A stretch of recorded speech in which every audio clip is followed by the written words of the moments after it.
Good morning all. എല്ലാ ദിവസവും രാവിലെയുള്ള പ്രീ മാർക്കറ്റ് റിപ്പോർട്ടിലേക്ക് കിടക്കാം. ഇന്നലെ ഇന്ത്യൻ മാർക്കറ്റിൽ വലിയ തോതിലൊരു സെൽ ഓഫാണ് കണ്ടത്. 1300 പോയിൻറ്റിൻ്റെ അടുത്ത് സെൻസെക്സും 350 പോയിൻറ്റിൻ്റെ അടുത്ത് നിഫ്റ്റിയും ഇടിഞ്ഞു. കുറച്ച് ദിവസങ്ങളായിട്ട് നിഫ്റ്റി കണ്ടിന്യൂസ് റാലിയായിരുന്നു. അപ്പോൾ അതിൻ്റെ ഒരു പ്രോഫിറ്റ് ബുക്കിംഗ് റീറ്റെയിലേഴ്സിൻ്റെ ഭാഗത്തുനിന്ന്, കൂടാതെ തന്നെ യുഎസിൽ നിന്ന് റിസഷൻ സാധ്യതകൾ 20% നിന്ന് 30% ഗോൾഡ്മാൻ സാക്ക് ഉയർത്തി. ട്രംപിൻ്റെ താരിഫ് നയം കാരണം US മാർക്കറ്റ് തന്നെ ഇടിയുകയാണ്, യൂറോപ്യൻ മാർക്കറ്റും. അപ്പോൾ ഏറെക്കുറെ 1600ഓളം പോയിൻറ്റുകൾ റിക്കവർ ചെയ്യപ്പെട്ട നിഫ്റ്റിയിൽ സ്വാഭാവികമായ രീതിയിൽ ഗ്ലോബൽ മാർക്കറ്റിനെ അലൈൻ ചെയ്താണ് നിഫ്റ്റിക്ക് ഇനി മുന്നോട്ട് പോകാനായിട്ട് സാധിക്കുക. അതുകൊണ്ട് തന്നെ ഗ്ലോബൽ മാർക്കറ്റിലുണ്ടായ അതേ സെൻറ്റിമെൻറ്റ്സ് നിഫ്റ്റിയിലും റിഫ്ലക്റ്റ് ചെയ്തു. ട്രംപിൻ്റെ ഭാഗത്തു നിന്നുള്ള ആ ഒരു താരിഫ് ഹൈക്കുകളും US നിന്നുള്ള റിസഷൻ സാധ്യതകൾ വർദ്ധിച്ചതും. ഇനി നമ്മൾ മാർക്കറ്റിലേക്ക് വരുമ്പോൾ FIS കഴിഞ്ഞ വെള്ളിയാഴ്ച ദിവസവും നെറ്റ് സെല്ലേഴ്സ് ആയിരുന്നു, ഇന്നലെയും നെറ്റ് സെല്ലേഴ്സ് ആയിരുന്നു. ഇന്നലെയും FIS 5900 കോടിക്ക് മുകളിൽ അവർ സെല്ല് നടത്തിയിട്ടുണ്ട്. അപ്പോൾ ഏറെ നാളുകൾക്ക് ശേഷം ഇന്ത്യൻ മാർക്കറ്റിലേക്ക് തിരികെ വന്ന FISഉം കണ്ടിന്യൂസ് 2 ദിവസങ്ങളിലായിട്ട് അവർ നെറ്റ് സെല്ലേഴ്സ് ആയിരുന്നു എന്നുള്ളത് റീറ്റെയിലേഴ്സിൻ്റെ ഭാഗത്തുനിന്നും FISൻ്റെ ഭാഗത്തുനിന്നും ഉള്ള പ്രോഫിറ്റ് ബുക്കിംഗ് കൂടി ഒരുമിച്ച് ഇന്ത്യൻ മാർക്കറ്റിലേക്ക് വന്നിട്ടുണ്ട്. എങ്കിലും US മാർക്കറ്റിനെ പറ്റി പറയുമ്പോൾ ഇന്നലെ US മാർക്കറ്റ് റിക്കവറി രേഖപ്പെടുത്തി. ഡോയും നാസ്ഡാക്കും റിക്കവറി രേഖപ്പെടുത്തി. ടെസ്ല ഉൾപ്പെടെയുള്ള സ്റ്റോക്കുകൾ 3.9% ഒരു റാലി ഉണ്ടാക്കി.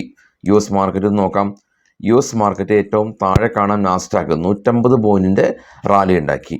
ഡോ 11 പോയിൻറ്റ് നെഗറ്റീവ് ആണെങ്കിൽ കൂടിയും റിക്കവറി രേഖപ്പെടുത്തി ലോയിൽ നിന്ന്. അതിന് മുകളിലുള്ള FTSE UK മാർക്കറ്റാണ്, CAC 40 ഫ്രാൻസ് ആണ്, ഡാക്സ് ജർമ്മൻ മാർക്കറ്റാണ്. ഇവ മൂന്നും പോസിറ്റീവിലും ക്ലോസ് ചെയ്യാൻ സാധിച്ചു.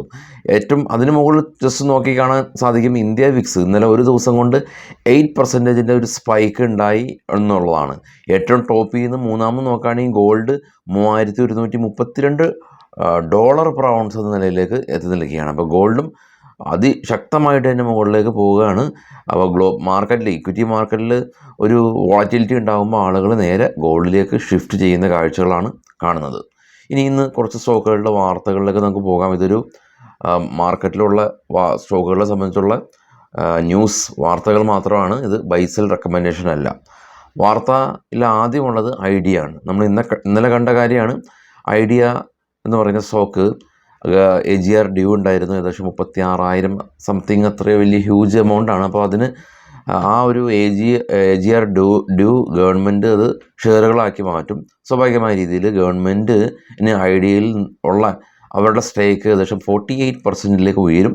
അതുകൊണ്ട് തന്നെ ഐഡിയ ഇന്നലെ അപ്പർ സർക്യൂട്ട് പോയി, 20% പോയി എന്നുള്ള ന്യൂസാണുള്ളത്. പിഡിലൈറ്റ് ഇൻഡസ്ട്രീസ്, ഫെവിക്കോളിൻ്റെ നിർമ്മാതാക്കളാണ് പിഡിലൈറ്റ് ഇൻഡസ്ട്രീസ്.